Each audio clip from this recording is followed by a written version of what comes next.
Hi guys, Jay here. I know it's been a while since I put up a video, but I wanted to talk about something that a lot of us have to deal with, especially gamers or anybody who has an office chair. And it's this. This is the hydraulic piston that keeps your chair in place. Now, a lot of us know that these things tend to fail after a certain amount of time, whether it's because it's just under spec or just from usual wear and tear. It's going to fail. And eventually, it won't be able to stay up in the position you want. You'll sit on the chair and suddenly it's going to start going down. So, some people think, oh, I just got to replace the chair.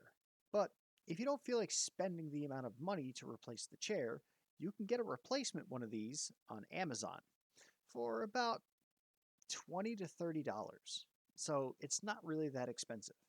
The problem is trying to remove this from your chair. Now, these ends, both the back end and the top,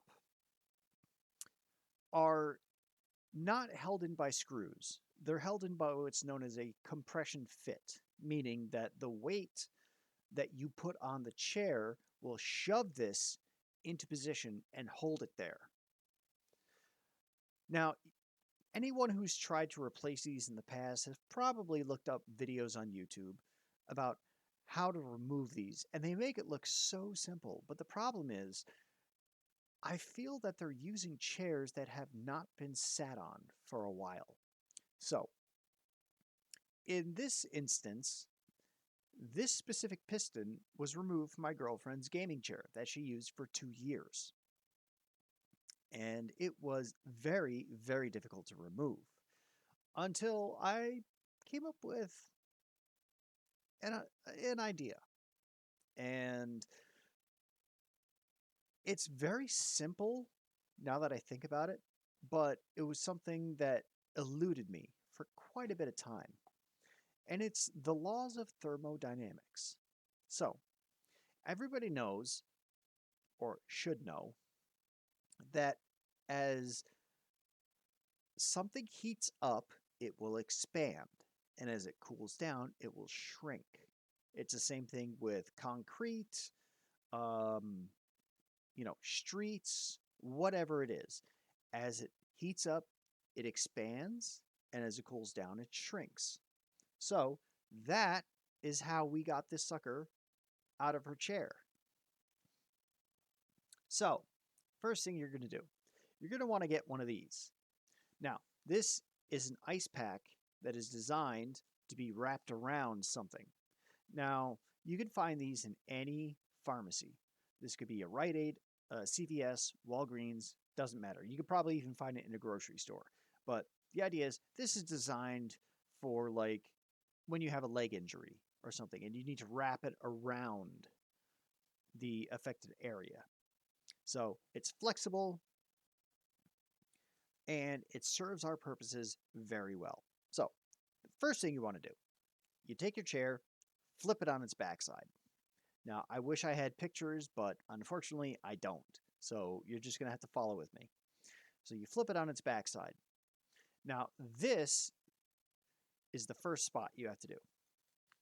You're going to wrap this around the base of the hydraulics.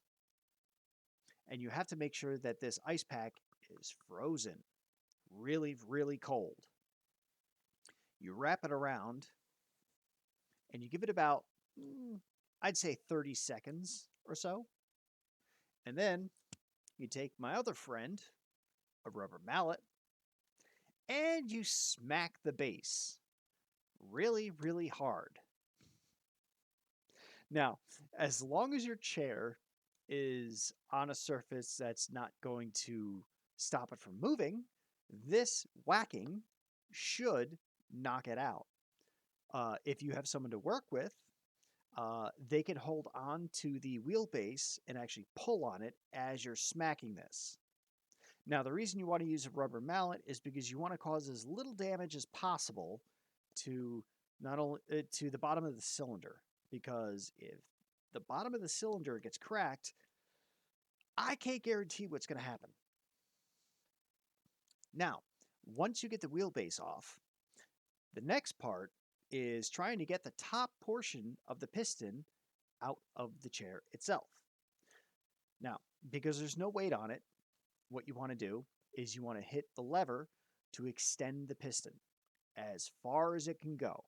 Now, because there's no weight on it, it's not going to compress and fall down. You then take the same ice pack, as long as it's still cold, and you want to wrap it around the top of the piston as close to the base of your chair as possible. And then what you want to do is take, again, your friendly rubber mallet, and you want to smack the metal portion of your chair that this is connected to.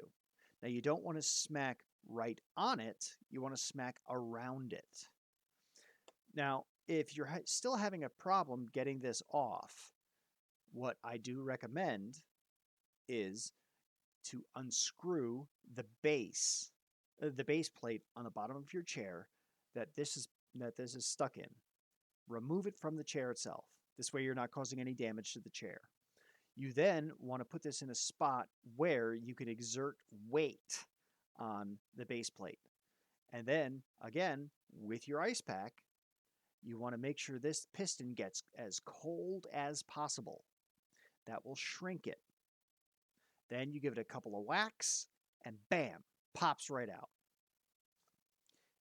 And then you can just take your new piston, put it into place, and there you go. You've now got a repaired gaming or office chair that cost you only $30.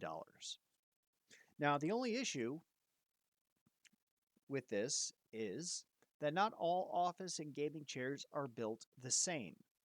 So, before you buy a new piston, what you're going to want to do is Google the exact model that you have and look for the specifications for the hydraulic piston, because each one is going to have a different size.